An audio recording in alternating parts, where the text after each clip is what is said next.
சிரஞ்சீவியின் மகனாக இருந்தாலும் தன் மகனாக இருந்தாலும் திறமையில்லாமல் திரைத்துறையில் நிலைக்க முடியாது என நடிகரும் ஆந்திர துணை முதல்வருமான பவன் கல்யாண் தெரிவித்துள்ளார். அவர் நடித்துள்ள ஹரிஹர வீரமல்லு திரைப்படம் வரும் 24ஆம் தேதி வெளியாக உள்ள நிலையில் ஹைதராபாத்தில் நடந்த பத்திரிகையாளர் சந்திப்பில் பேசிய பவன் கல்யாண் தனக்கு அரசியல் களத்தில் நல்ல பெயர் இருக்கும் நிலையிலும் சினிமா துறையில் சில ஹீரோக்களுக்கு இருக்கும் வரவேற்பு கூட தனக்கு கிடைக்கவில்லை என்று தெரிவித்தார்.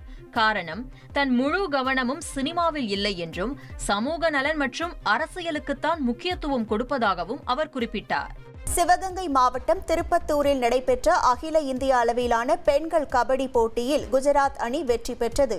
3 நாள் நடைபெற்ற இந்த போட்டியில் 27 மாநிலங்களைச் சேர்ந்த அணிகள் பங்கேற்றன.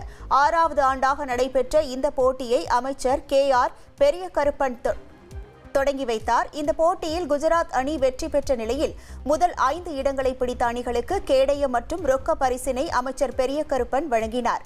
இந்த போட்டியை நூற்றுக்கணக்கான பார்வையாளர்கள் ஆரவாரத்துடன் கண்டுகளித்தனர். தந்தி டிவியின் சப்ஸ்கிரைபர்ஸ் அண்ட் ஃபாலோவர்ஸ் குடும்பத்தில் நீங்களும் இணையுங்க.